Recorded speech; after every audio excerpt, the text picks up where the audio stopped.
Oh boy, are you ready for this? It is Orange and Blue today. Position previews. Quarterback Bo Nix. Is he going to take the NFL by storm, Andrew Mason? Wouldn't that be something? Woo. No sophomore slump if that's the case. There are people saying that out there. Yes. Maybe not many around Denver because there's a lot of optimism regarding Bo Nix in these here parts, but there are people around the country suggesting that, saying, oh, there was a sophomore slump for CJ Stroud in Houston. There's going to be a sophomore slump for Bo Nix in Denver. It's not out of the realm of possibility, but I would say that there are some reasons to believe that perhaps it won't quite work out that way. Yes. Entering second year with Sean Payton, Bo Nix is ready to take this league by storm. Now with more weapons. I've said it multiple times, Mace. I'll reiterate it here on our position previews. We all don't know Bo yet. It was Bo and a guy last year. That guy was Court, very good guy. It's Bo and an offense and a ground game and a tight end and multiple receiving weapons in 2025. Yeah. Multiple receiving weapons. I think that's sort of a key thing there. Because last year, the Broncos hadn't supplied Nix with everything. And Sean Payton didn't have everything that he was looking for offensively. He wasn't able to cross off all the items on the checklist of what he was trying to build. Some of that was because of resource limitations, cap space because of the Russell Wilson dead money hit.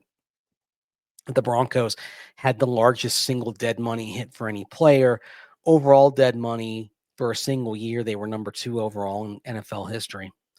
So they had certain limitations. And then in the previous years, draft pick limitations because of the Russell Wilson trade and even the Sean Payton trade. So they were dealing from an absence of draft capital, cap capital, and as a result, couldn't address everything. First offseason, Sean Payton was there. They addressed the offensive line in a big way. And it was really important. And Sean Payton often talks about how offensive line permeates the entire building. Getting that right was really important. Second offseason, addresses quarterback. Gets Bo Nix in there behind that offensive line that can protect him and that gave him a fighting chance. But he didn't have all the weapons. Didn't have that joker. Talked about the joker, part of like the inner triangle All the time. of weapons. Yep. Well, now you add Evan Engram, a joker inner triangle weapon to really unlock things in the offense. The offense that Sean Payton wants to run. And you get another year on with developing wide receivers like Devon Vele, like Troy Franklin. You get a third year in with Marvin Mims Jr. after he's gotten confidence and after Payton has figured out a bit more about how to use him. You and I kind of call him a Riddler almost. They're figuring out a role for him that really didn't exist in the Sean Payton offense before. So all these things are coming into focus. And then, of course, there's Bo Nix's own development. He went through so many bumps early. Just look at what he was in the first 4 weeks of the season. Look at those rankings among quarterbacks. EPA per play, 29th. Success rate, 30th. CPOE, that's completion percentage, over expected, 28th. Passer rating, 30th in weeks 1 through 4. Then look at what he was after that. 12th in EPA per play, 19th in success rate, 14th in CPOE, passer rating 7th. I mean, a different quarterback after that. Not elite, but well on his way. Certainly trending in the right direction. improving. So where does he go from here, especially after you add a weapon like Evan Engram? You add what you hope is a more dynamic running back in RJ Harvey. You have young wide receivers that you hope get better. And then you have Bo Nix's own improvement, which, as Payton mentioned back at OTAs, was even evident right there in those first 3 practices they had. We don't use that term pick up where we left off, but just the processing, understanding of what we're doing in and out of the huddle, these 3 days, as you're watching each decision, they're where you want the ball to go. I think it's entirely different. How can you not be excited about that? Entirely different from where he was last year. You got to love that. We'll talk about the additions, Mason. We'll hear from some of those additions about Bo Nix. But what about what didn't change? How many times did Bo Nix change staff around him in college? Like different play caller every year, right? I believe so. Yes. I believe so. So it's like now it's him and Sean year 2. Yeah. Not Bo and a new guy, not Bo learning a different system, not Bo. It's like Bo learning on top. It's layers to this thing. Yeah. Layers, and he's able to focus on learning new things in the scheme. And the other thing is he's able to focus on what's being thrown at him from an opposing defense.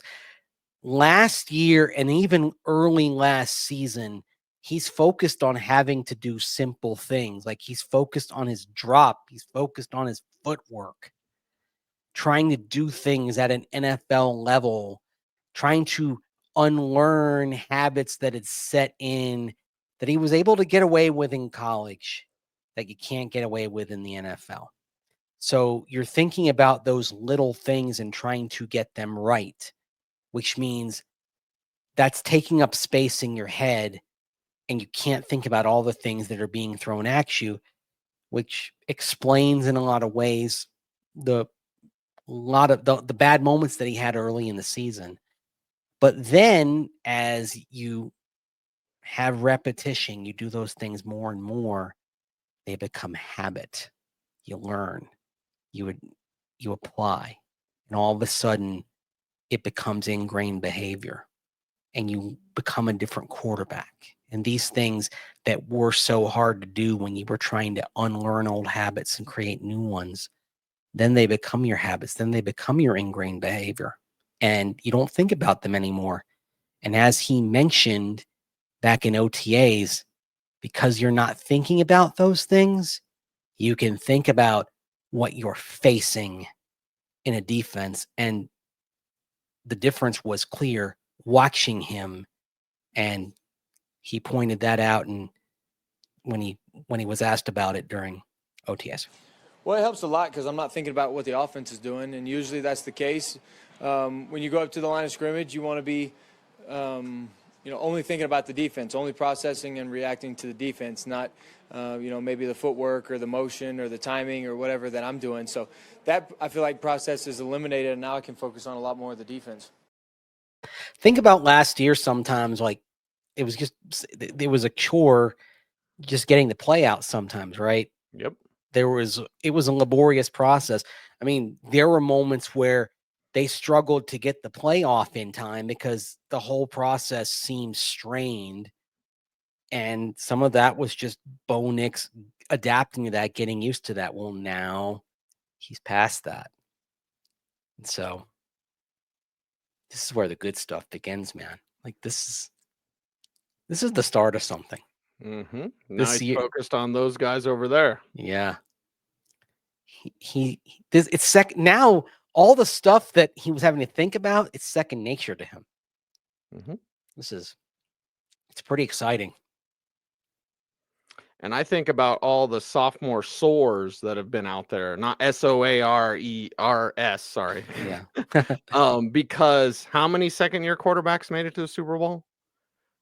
we've got quite a list. I know it includes Russell Wilson, top of my head, Dan Yeah. Marino. Like there have been Mhm. others. Ben Roethlisberger, I believe, also. Like, Won it. yeah. Ben So, won it. Russell Wilson won it. Yep. Marino didn't, but like it's not out of the realm of possibility that a second-year quarterback makes it to the championship game. Patrick Mahomes was not a second-year quarterback, but he was a second-year starter. Right. Because he only started the one game, of course, here in Denver as a rookie, and then his first full season as a starter was year 2 for him, and they lost the AFC Championship game. But then his second full season as a starter, they won it all. That's something really interesting. Tom Brady's second NFL season, first season as a starter, but second NFL season, the Patriots won the Super Bowl. Yep. That's 36. Yeah. That's really interesting. Yeah. So we're not saying it can't happen. Kurt Warner, it was his first season as a starter, but his second NFL season. Second NFL season, right. Yep. And he had got because we don't count his practice squad season, right? Right. Yeah. And he had been designated to play over in Europe. Yeah. And then he came back and they had the confidence. Remember Dick Vermeil saying, we're going to rally around Kurt Warner. We're going to play good football. One of the all-time great press conference moments.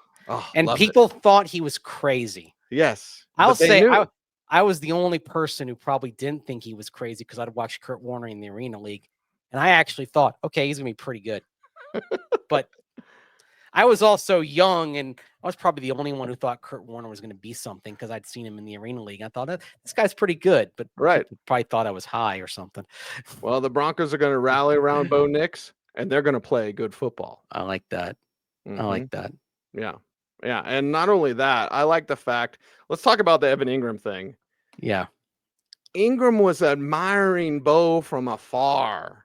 Yes. And I'm subscribed to the theory that ball knows ball. Yeah. And guys love football. They're going to see other guys that can play football at a high level. And that's where Bo becomes the attraction to play with Bo. Drawing people in like a magnet. Probably Sean Payton's scheme helps as well. Yep. But certainly we're going to hear even from a guy on the other side of the football as well. But Bo Nix becoming a reason why players actually want to be in Denver, including the guy who is probably going to become a pretty frequent target of number 10.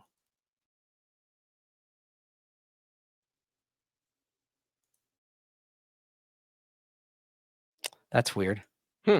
Sorry about that. Yeah, technical difficulties there. Sorry about that. We'll try to put that in there again. I'm sorry that didn't roll. No, it's okay, because right now you've got Bo Nix with Evan Engram, that consistent target. It's been the Devon Vele show during the offseason. That's a conversation. Of course, we get to wide receivers. We'll have that a lot. It's just the emerging weapons. It's him learning. It's him staying within the same system, and it's him flourishing in a way. I think people should be over the fact of like, well, he's a 6 quarterback, and oh yeah, well, half the league didn't have first round grades. He's a franchise quarterback. Everybody, we're past that.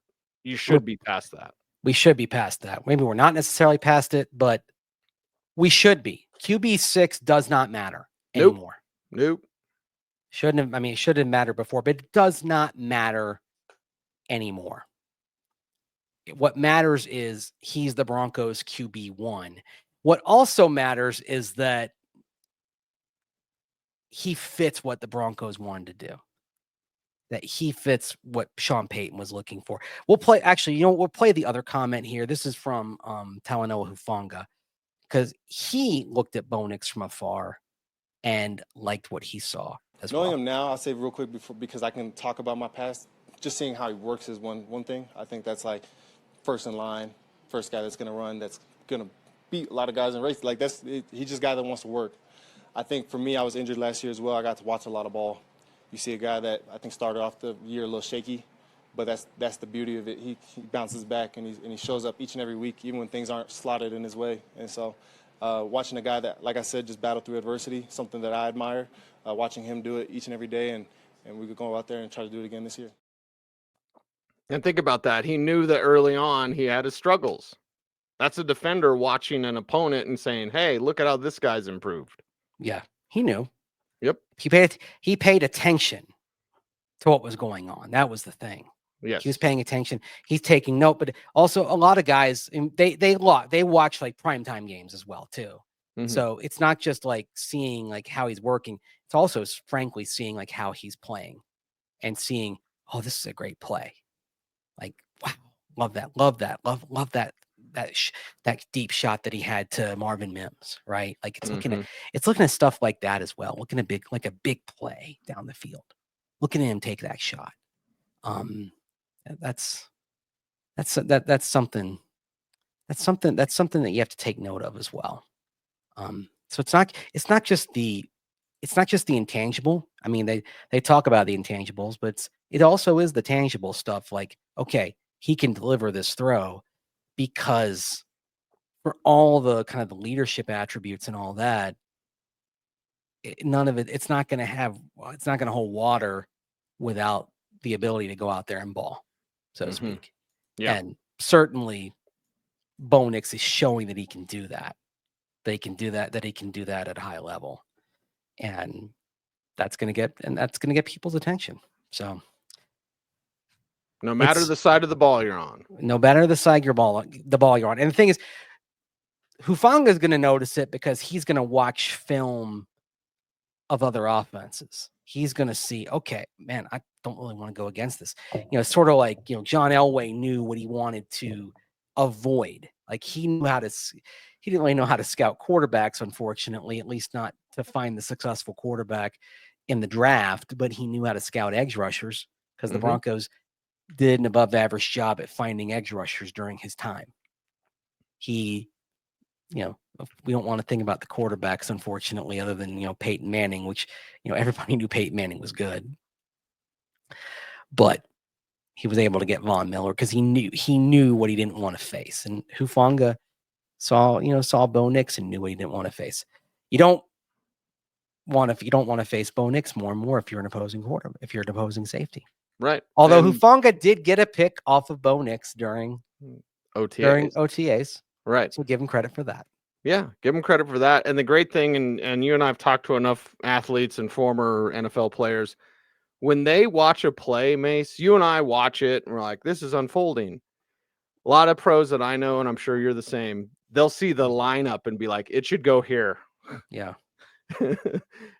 And then you're judging the quarterback of like, I know where it should go based on their defensive formation and the offense and the down and distance. Players just know. Yeah. You got to go execute it. And Bo's been executing that. Yep. All right. I think we got the Ingram clip here. So I really want to play this. I think this is really, really good. It's a long clip, but I think it's worth listening to Evan Engram talking about Bo Nix. Yeah. I mean, from afar, I paid attention to the Broncos. Me and Davis Webb had a really good relationship. We got drafted together in New York. And so even just watching and supporting him, it was always really observant of Bo Nix. And just, it was kind of, obviously as a rookie, kind of slow start last year. He's learning the game. But once he turned it on, you can see it all over the tape. And so, flying around for the visits, got to download some games on the laptop and watch some film. And, the potential is through the roof. And even better is just the way he is as a man, as a worker, as a leader. It's been really great to get to know him on and off the field. I just love the way he approaches each and every day. I love the way he, builds relationships with his teammates. I had lunch with him on my visit here, so he made it a point to be here and meet me. And even at lunch, I was able to just kind of listen to his process and things that he's working on, and just really impressive young guy. And like I said, the potential is through the roof. And I like to see myself as somebody that can come in and help his development and take this team to another level. Okay, so let's just kind of parse through that. He's there to have lunch with Evan Engram. He's reaching out to him. Now, it's one thing to reach out to a big free agent who's potentially coming here, right? He does that with like the guys they draft too. And I'm not just talking about like a Jahdae Barron coming in. It's like Savion Jones. Savion Jones is like all the draft picks. Like they're getting texts from Bo when they get drafted, welcoming them in. And I'm sure nobody had to tell him to do that. No, he's doing that on his own. That's him. Mm-hmm. That's him being a leader. This is his team. He did this the right way. He didn't come into the locker room last year swaggering and say, it's my team. He was respectful of the veterans, respectful of the process. He just naturally fit in, learned, sat back, was himself, and he's got a good personality to be for the quarterback position, but he didn't force it. It came naturally. And then as the season went on, became more assertive in terms of commanding in the huddle and then being able to like correct guys, like say, no, it's supposed to go here.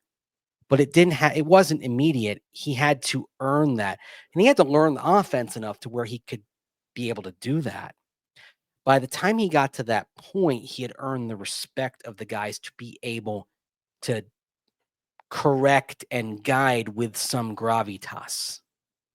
So, because, there are plenty of veterans in the Broncos locker room. And if he just come in right away and done that, they'd be like, what is this guy? You're not telling me that. You're not telling me that. You're a rookie. Just, you're scum. You're a young guy. Just go away. Go away, meat. You rebel scum. Go fetch my coffee, meat. No.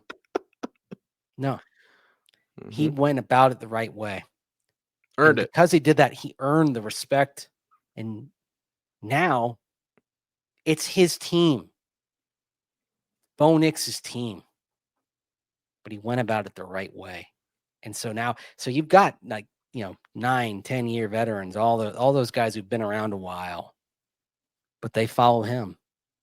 He earned it from them. Mm-hmm. That's one of the really cool things to see. Like those. So now you've got all those pros that have been around for more than a minute, and they respond to him. Today's episode of Orange and Blue Today is presented by Ramos Law, the official injury law firm partner of the Denver Broncos. Ramos Law was founded by Dr. Joseph Ramos, an attorney and ER doctor, to provide exceptional care to those injured in accidents. With a unique understanding of both medicine and law, the Ramos Law team is built to fight for you every step of the way. Experience the Ramos Law difference. Contact them today at ramoslaw.com. That's how it should be. And it started off last year with him competing with Jarrett Stidham. Yep. We're not talking about Stiddy as anything more than a backup, but a very popular backup amongst his teammates. Still. Yeah. So another reason why Bo didn't come in and be a jerk, because people love Stiddy. Someone who has been very magnanimous about his role. And you know what? I think there are people who heard his statements last year after the preseason game against Arizona and really took them the wrong way, as him not handling it well. And I didn't like how a lot of people responded to that, because what I heard, disagreed with them totally. I disagree with that, with the interpretation a lot of people had as well. What I heard was a competitor who said that, he was going to adjust and then support Bo, but a competitor who had lost a battle for a job, a battle that he knows if he had won could have changed his life, and was probably the closest he was ever going to come to a starting quarterback job on a full-time basis in the NFL. And he knew it. And at that moment, he still had not fully come to terms with it and processed it. The wound was still fresh and raw. And he was commenting on it, and he was still dealing with it, and he still hurt from it. So he was answering a question with that still there with him. He was a competitor. All these guys in the NFL, they're competitive as hell. That's how they got there. So of course he's still going to be upset about it. And there were people who heard that response and decided to take that and bash Jarrett Stidham for that. And the people who said that, they don't know Jarrett Stidham. They don't know crap about him. They don't know what kind of guy he is. They don't know that. They heard that and like, oh, he's not a good locker room guy. That's complete horse crap.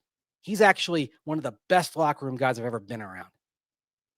So for those who think that about Jarrett Stidham, take that in your freaking pipe and smoke it. It's the exact opposite. Absolute 180 of that. It's the absolute crappiest, most BS, ludicrous, false take you could possibly have. Mm-hmm. It bothers me every time I hear it. He's actually got the perfect mindset for the backup job. He's incredibly supportive of Bo Nix. Incredibly helpful. The fact that he was re-signed to a multi-year contract by this team shows how well he handled it. Yep. Believe me, if he didn't handle that job description well, they would have gotten somebody else. They would have gotten another guy in the parlance of Mike Shanahan. They didn't do that. They maybe try to keep him. Zach Wilson. Yes. You know, Instead, Zach Wilson's in Miami. Yeah, they had two guys. They could have brought back Zach Wilson instead of Jarrett Stidham. Instead, Stiddy's back. Mm-hmm. And would not surprise me if Stiddy's here a long time as Bo Nix's backup. And having an experienced backup who knows Sean Payton's offense, that is one of the best things you can have, because a huge key to being able to run Sean Payton's offense well is experience. Well, now here's somebody who's marinated in this scheme for 2+ years. Yeah, it was scattershot when Stiddy went out there back in the 2023 season. The Broncos went 1-1. One game against a battered Chargers team they won, and they lost at Las Vegas. Cam Fleming got thrown out there at right tackle. Didn't go well. As I've said of that game, I think I told everybody just how valuable Mike McGlinchey was. Because he was badly missed that day. Mm-hmm. Well, Stiddy being in this scheme, I'll tell you, when I watched him run the offense during OTAs earlier this offseason, I said to a couple of people, boy, he looks so much better running this offense than he did 2 years ago. It seems so much faster, so much smoother for him guiding this offense. He looks to be at a point now where if he had to go in there for 4 games, I believe the Broncos would go 2-2. And that's really what you ask of your backup. If you're with a good team, and the Broncos are, I believe, a good team, a playoff caliber team, the backup quarterback has to come in. Can that quarterback keep the ship afloat? And you can go 500 with him. Can you do that with the quarterback? And I believe with Jarrett Stidham, the answer is now yes. Not only do you believe that, but teammates will go to battle for him because he's a good teammate. Yeah, they will fight for him. They'll fight for Bo, and they will fight for Jarrett Stidham. Yep. That's another thing. If he steps in that huddle, they will fight as hard for him as they will fight for Bo. They'll listen.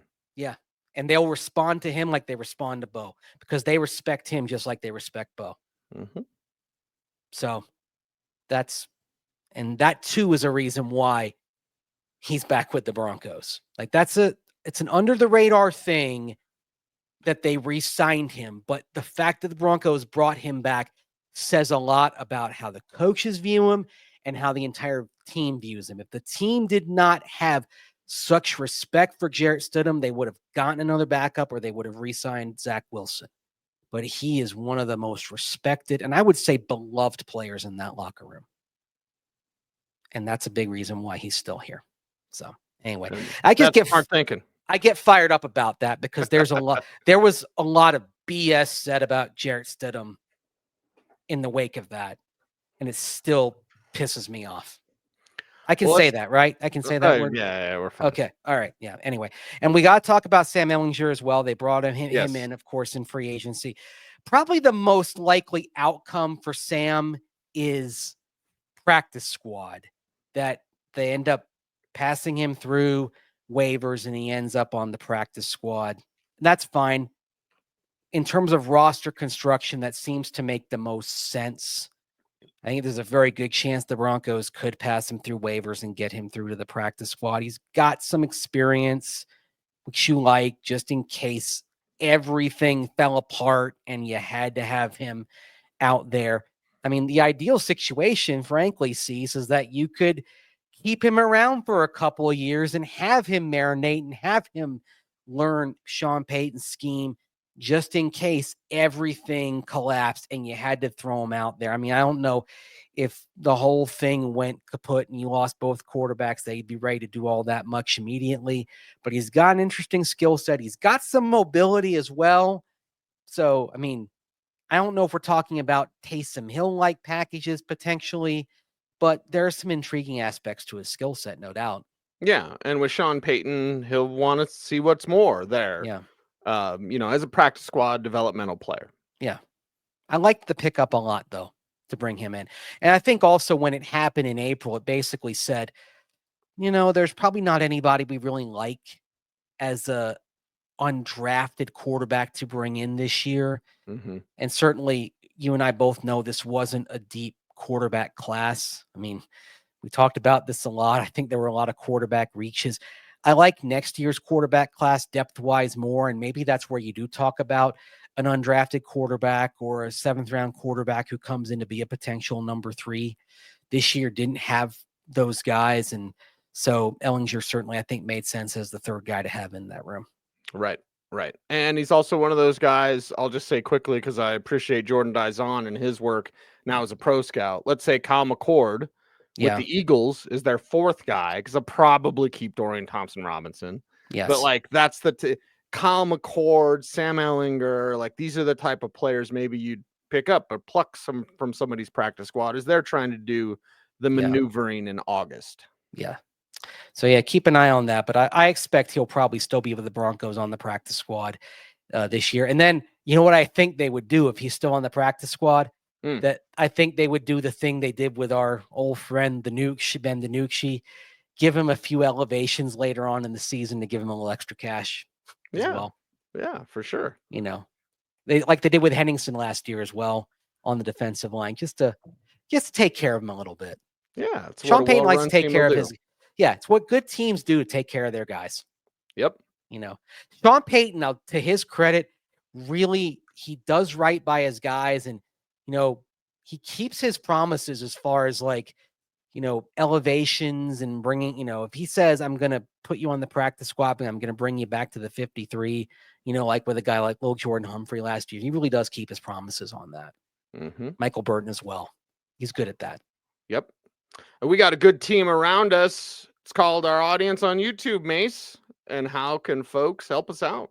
Like, comment, share, subscribe, hit that notification bell so that you never miss vid. That was a slow one. Right. He's Andrew Mason. You follow him on all the socials at Mace Denver. I'm at Cecil Lammey saying OBT's BFD. Thanks for watching. Stay tuned. And would you please, as always, stay frosty.